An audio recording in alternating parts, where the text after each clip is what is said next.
Now, once again, Raymond Arroyo.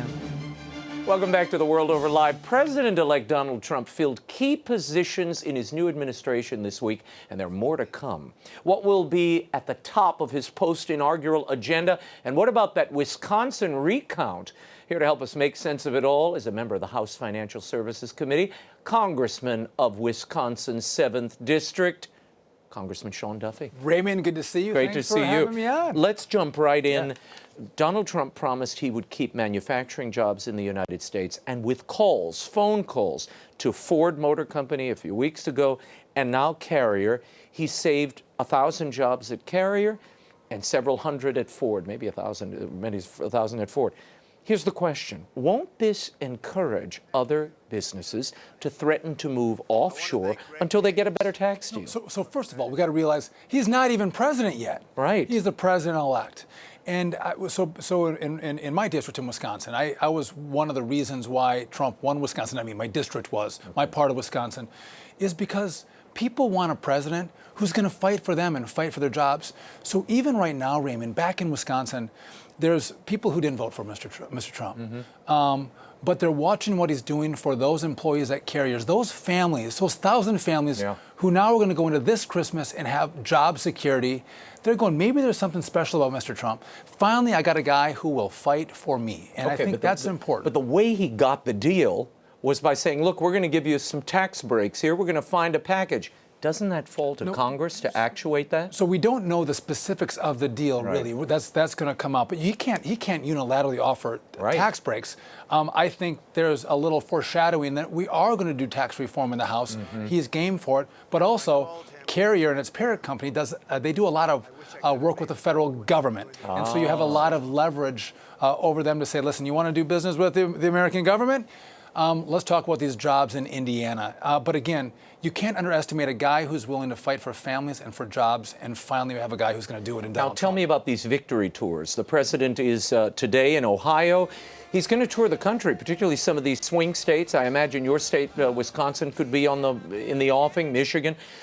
Your thoughts on how smart this is politically? Well, if I didn't even think it was smart, Raymond, I wouldn't say it because I've been wrong through this whole campaign. I think it's smart, though, to go back to the Rust Belt, go back to North Carolina and Florida and say, you know what? Thank you all for standing with me. Thanks for giving me a chance to stand with you and fight for you. I think he's going to have huge rallies. And you're going to see him once again have this great connection with the American people. So I hope he's going to come to Wisconsin. And if he does, I think you're going to see throngs of people come out.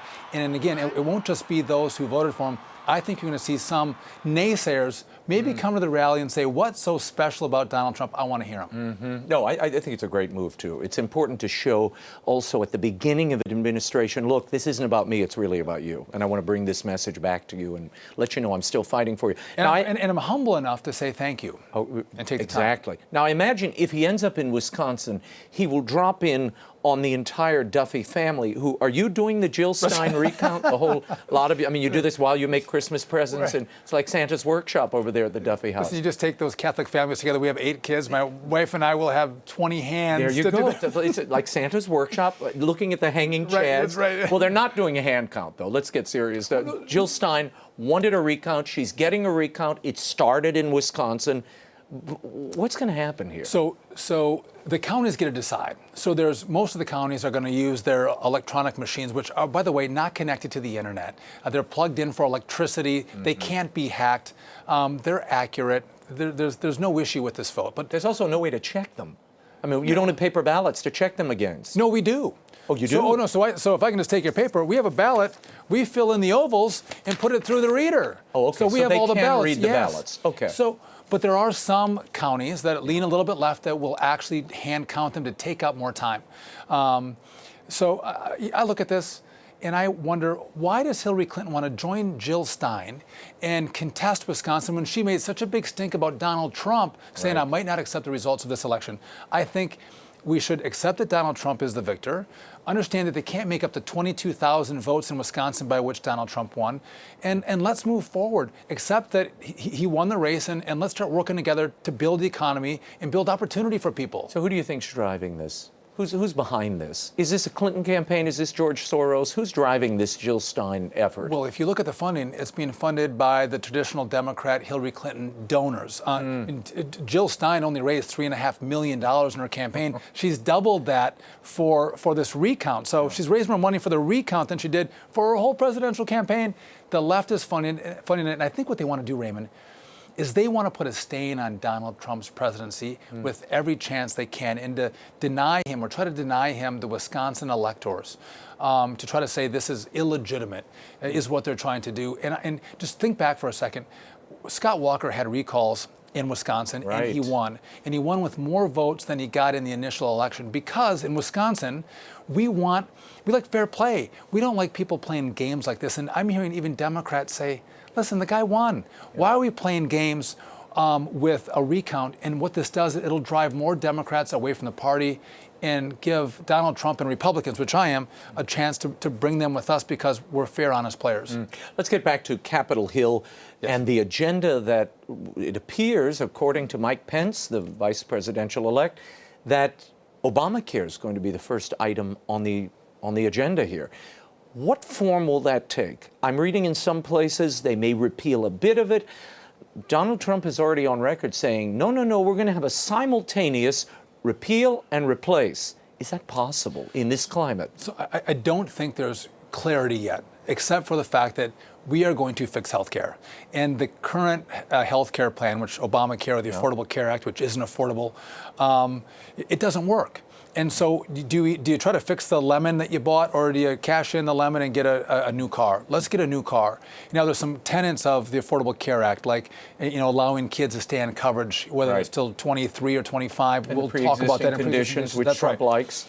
Either there'll be a repeal and replace, but I think that's tougher. I think what we'll do is we'll set a date for repeal. And then that'll give us time to work with Democrats, because we're going to need Democrat buy-in, Raymond. We only have 52 Republicans in the Senate. You need 60 Democrats to pass a comprehensive package. We got to give them time to buy in. So let's repeal it. We'll have time to get buy-in from them for the replacement and start helping families again. There's too many families across the country that are having substantial increases in premiums and in deductibles, and they're being priced out of health care. We got to fix it for them. Donald Trump named Tom Price, Congressman, as his Health and Human Services Secretary. How will that help? Now, Price had his own plan for a long time. It's been on the table. Hasn't gotten much traction, but I would imagine it wouldn't. Well, because we can't get you can't move it. Barack Obama to help us pass it. Right. So Tom Price, really smart guy. He chairs the Budget Committee. He's a doctor. He knows health care front and back. And so to pluck that kind of knowledge out of the House and put him at Health and Human Services, I think is a brilliant move by the president, because he knows policy and he knows the House, and he'll be able to manage both of those for Donald Trump. He's a pro-life guy as well, on the record saying that, pro-life, it's important to protect all lives, including the unborn. What do you think that portends for that HHS mandate that's a part of Obamacare? That was a big issue during the election. I know it's very important to our viewers. You'd say what about that? Well, listen, the mandate's gone. We have a lot of people in the House, and from what I've heard from the president, he believes in religious liberty. He believes in allowing us the ability to practice our faith the way we see fit. So you will not see that mandate in there. I can guarantee you that.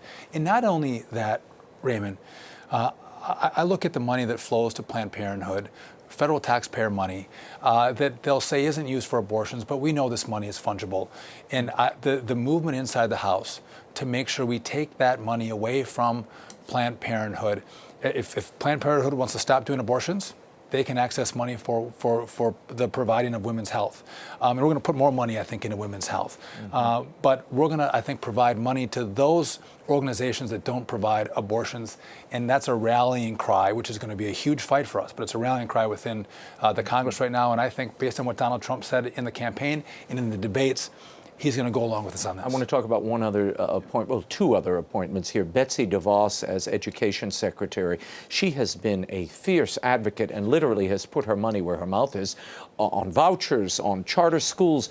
What does that portend for the federal government? It means that and we the have public schools? That we have someone in education that understands that when you have a failing school, you need to give a lifeline to these kids and these families, and you can do it through vouchers or charter schools. And right now, we're in a system where if you don't have the right zip code, you don't have the right school, you don't have a pathway to the American dream. And what Betsy's going to talk about is how do we make sure we incent competition within those failing schools to give kids a lifeline up for the American dream and for opportunity. And that only comes through education. She hasn't sold out to anybody. She's going to fight for kids, not unions, not teachers. But kids come first, and that's what we need in that position. And I think she'll be a brilliant wire for American children. Okay, what about this State Department pick? I don't know.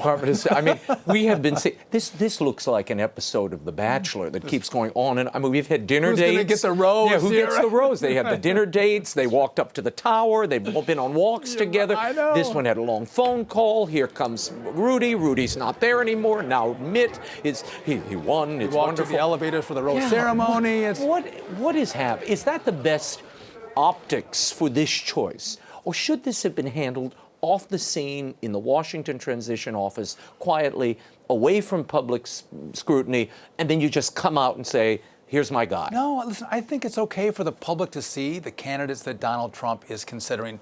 And yes, it might be a little reality TV-esque where you're being paraded through the cameras in the Trump Tower. We're seeing dinners with this odd light shining down onto the table and frog legs. And I think it's okay. We want to be part of the process. Maybe our government is a little bit of reality TV in the sense that we want to see how these picks are happening. We get to see a little bit of the thought process of Donald Trump, and in the end, I think he's made really good picks so far. He's going to pick the right person to lead the State Department, and yeah, we'll see. But I'm not offended by what he's doing. I think it's kind of a fascinating change-up in how you're picking your cabinet. Well, it's and that picture is really funny, which we put up a second ago. But that picture of the two of them at dinner, it looks, Daddy, should I smile now? He looks Mitt Romney looks so uncomfortable. And then poor Reince Priebus is sitting there on the sideline. Reince, yeah, he doesn't know whether to grab the frog legs or finish the garlic soup. But he can't get a glass of wine, so he's no wine. It's only water. Right. Well, at least that they agree on. No wine, no coffee. That's right. That's pretty good. Well, but Reince doesn't, so he's stuck with no wine and no coffee. Well, he went to Starbucks on the way out. I'm sure he did. Final question. Speaking of Starbucks and on the way out, Cuba, Castro died in Cuba. We have American investment already moving in. Donald Trump tweeted out he's going to make a new deal with the Cuban government, and if they don't give us some concessions, he's going to shut down relations, essentially. Won't that hurt the American businesses that have already invested? They're already there. I think his viewpoint is, how do I help the Cuban people? How do I, if I'm going to have a deal with Cuba, how do I guarantee religious liberty and economic liberty and freedom and political freedom, which they don't have now on the island? Barack Obama cut a deal with Cuba that continues the oppressive government that has been there for 50 years. Yeah. Donald Trump says, I'm not going to accept that. Every human spirit deserves an opportunity to practice their faith the way they see fit. They deserve political and economic freedom. And unless I can guarantee some of these concessions, the deal's off. And yes, some businesses might lose a little bit of money. But you know what? When you're fighting for people and their freedom, I think it's worth it to have that fight. Do you find it curious that the Obama administration wanted to invest in beachfront realty in Cuba when we have our own problems over in Puerto Rico? So Puerto Rico is an American territory. It's a beautiful island. And they're going through economic meltdown. Yeah. You open up Cuba, and all the tourists that were going to go to Puerto Rico and bring hard dollars in there are now going to Cuba. You're underselling your American citizens on the island, which is frankly a shame.